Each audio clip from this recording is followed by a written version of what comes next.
So we're going to talk about political parties today. And first thing we'll do is define what a political party is. A political party can be defined as a group of people who organize and seek to control the personnel and policies of government. And that means they do that by winning elections. Now, parties perform a lot of different functions. They allow voters to organize and express their opinions on past public policy. This is sometimes known as retrospective judgment or retrospective voting. Number two, they generate enthusiasm about politics. They get people fired up to go vote. A good campaign will do that. Three, they recruit and nominate candidates for public office. That's a very important function. They're always looking for good candidates to run for office. And so if you're ever interested in running for office, go down to your local party headquarters. They'll probably try to recruit you to run for something. Four, they act as watchdogs. That means they keep an eye on the other party and make sure that they're not doing anything untowards. And five, parties help produce public policy. They produce public policy when they're campaigning and when they're nominating candidates. This usually shows up in the form of what we call a party platform, which is a statement of the party's beliefs, all the different issues. Each issue is known as a plank. You put the planks together, you get a party platform.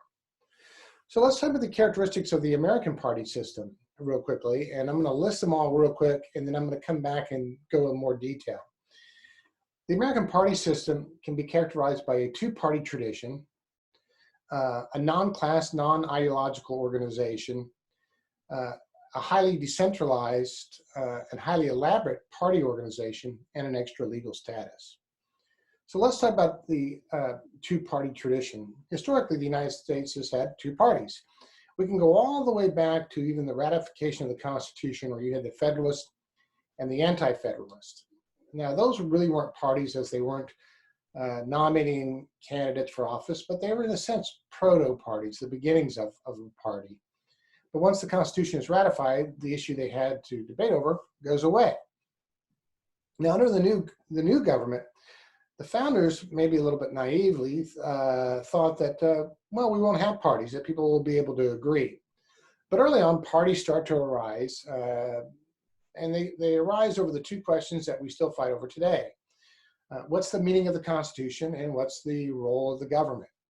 And so the two groups that show up early on during the Washington administration are known as the Federalists, and they're led by Alexander Hamilton, and they are sometimes known as the Hamiltonians. And then there are the Democratic Republicans led by Thomas Jefferson, sometimes known as the Jeffersonians.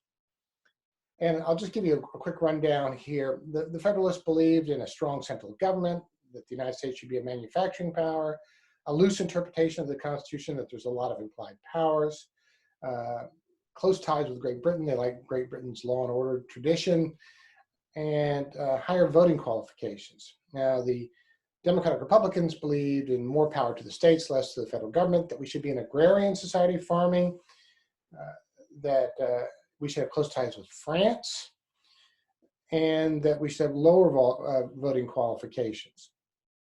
Well, as you can tell, Hamilton's view sort of wins out. That's why he's back on the $10 bill, and they've made a Broadway musical about him. But the Federalist Party will have one candidate successful, and that's John Adams in 1796. But that's it. And then they will start to fade away, starting in 1803, when Alexander Hamilton is shot and killed by the Vice President Aaron Burr. And then again in the War of 1812, when the Federalist Party, during the Hartford Convention, went down to Washington to complain about the conduct of the war. And the war was over, and they were seen as somewhat disloyal, and they faded away. In fact, the last Federalist candidate for president would have been Rufus King in 1816. So they fade away. And between 1816 and 1824, you only have one party, the Democratic Republican Party. And this is during the presidency of James Monroe. It's known as the era of good feelings, since there was only one party. When Monroe runs for re-election in 1820, no one runs against him. He gets all electoral college votes but 3. That's how popular this time period was. And they called this era of good feelings because Monroe, being a Democratic Republican from Virginia, did a tour of the New England states, which were the hotbed of the Federalists were, and he was trying to unite the country. In 1824, he's not going to run again because he served 2 terms, and that was the tradition. And so you have 4 members of his party run for the presidency. Senator Andrew Jackson, who was a war hero and runs on that. Secretary of State John Quincy Adams, who was considered the odds-on favorite, simply because most presidents had been Secretary of State before becoming president. Then you have William Crawford out of Georgia, who's a big states' rights advocate, and then Henry Clay, the Speaker of the House. When the election is held, no one has a majority of the Electoral College vote. It's thrown to the House of Representatives, even though Jackson has most of the Electoral College, which he's got 99 to John Quincy Adams' 83. And Jackson had more of the popular vote. The House selects John Quincy Adams as president, and he chooses Henry Clay as the Secretary of State. And for Jackson, that smelled suspicious. He called it a corrupt bargain, and it split the Democratic Republicans into two other parties. The National Republicans, led by John Quincy Adams and Henry Clay, which will not last very long. And then Jackson takes what's left of the Democratic Republicans, simplifies them, they become the Democrats. So the Democrats are the party that's been around since the beginning, but Democrats back then aren't the same as Democrats as they are now. The National Republicans will not last very long. John Quincy Adams is defeated for re-election in 1832. In 1828. And Andrew Jackson will win 2 terms as president.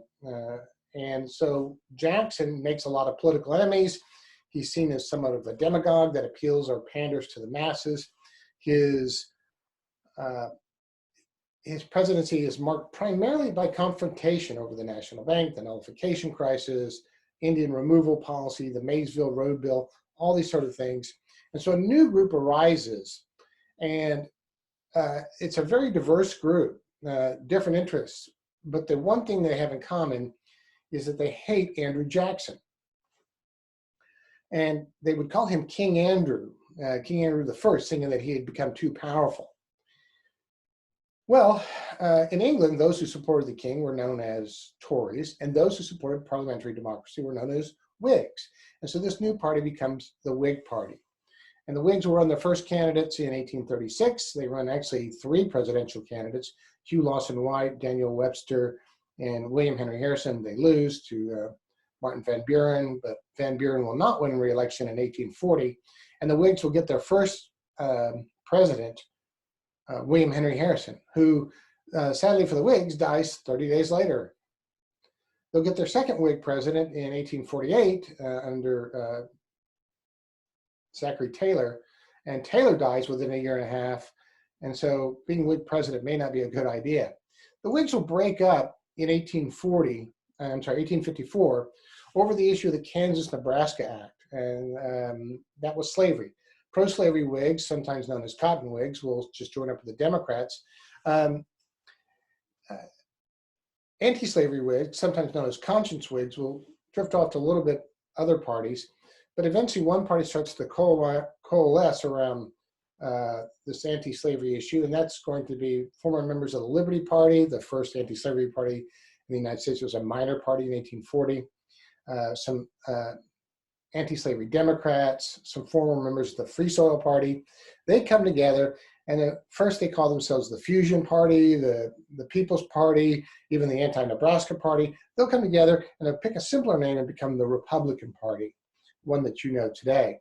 They run their first candidate in 1856 with John Fremont, and then they win the presidency with Abraham Lincoln in 1860. And so again, you see the 2 parties, Republican and Democrat, and that's going to be around until today. Now, there are times where the Democrats are stronger, and there are times when the Republicans are stronger, and these are sometimes known as party systems. So, why 2 parties? Well, part of it is that we operate single-member districts in which you get to elect 1 member of Congress out of 1 district, and then what we call plurality elections, or first past the post. That whoever gets the most votes in the election, that's a plurality, not a majority necessarily.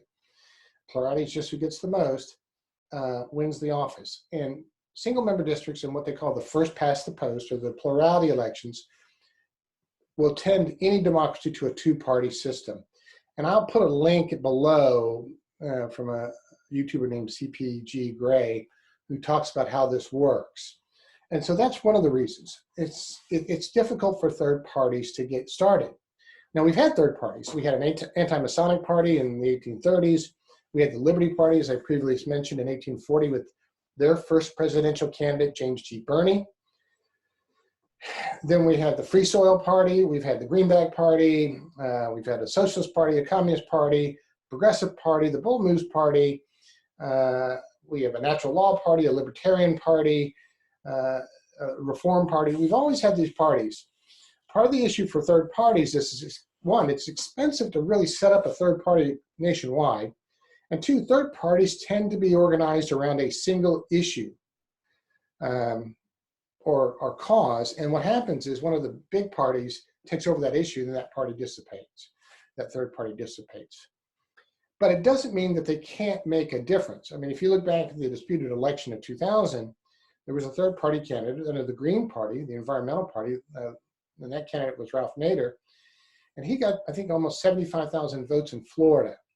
Now, Florida, which was the deciding state in the election, went for George Bush by about 538 votes. If those Green Party voters weren't voting for Ralph Nader as an environmentalist, who would they have voted for? Would they have voted for Gore or would they have voted for Bush? Probably Gore. He was more environmentally minded. And so that made a difference. Now, of course, Ralph Nader is correct when he said, look, if Al Gore can't beat George Bush, don't blame Ralph Nader. But it does show the impact of what a third party can have. So that's that two-party tradition. Now, what do I mean by a non-class, non-ideological party organization? And this actually may be changing. Non-class means that you can be a member of any working class, business class, white collar, blue collar, and be a member of the party. There are some parties around the world that if it's a workers' party, you have to be a manual labor, right? A craftsman. You can't be a banker or anything like that and be a member of the party. Non-ideological says there's not much you really have to believe to be a member of the party. In fact, if we were to ask most people and say, you know, what party you are, and then ask them what their beliefs were, it may not match up with their party. Now, when you're running for office, we're seeing a much more ideological bent to people running for office, that they have to meet certain litmus tests. And that can be troublesome. Now, I also said it was a highly elaborate and highly decentralized party organization. And we're not going to go through all that in this lecture, but you should know that party organization is in two parts. It's a permanent and temporary. Permanent is through a series of committees. There's a precinct committee, a county committee, a state committee, and a national committee.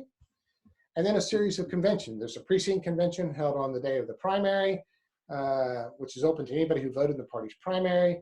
Then you have a county convention about 2 weeks later. Then you have a state convention, usually in June.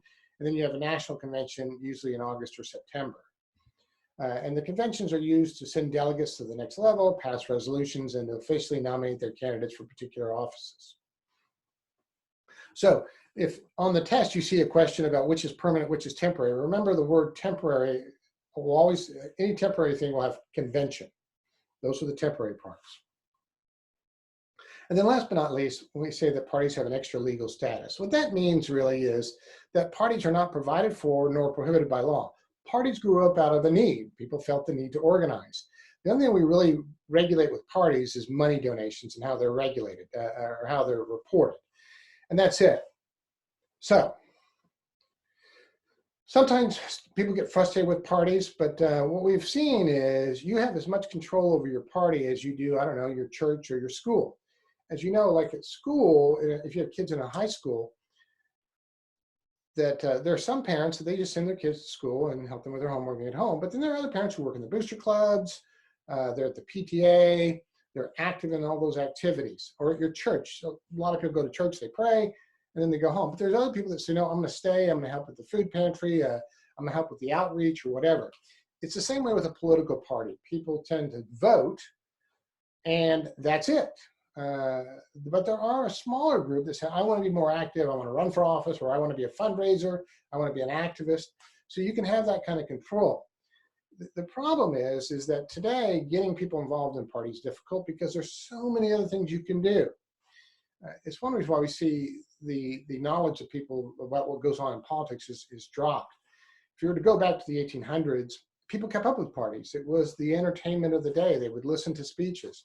But today you have so many other choices to occupy your times and interest that it declines really a strong party loyalty, which brings us to the last two terms we want to talk about. Realignment and de-alignment.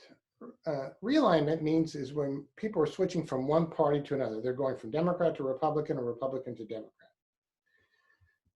De-alignment means that people are just moving away from parties in general. And in Texas, you would see that now with about a third saying they're Republican, a third Democrat, and a third independent. And so de-alignment, people moving away from parties. Realignment, moving from one party to another. All right, so our next topic is going to be interest groups, and we'll do that next time.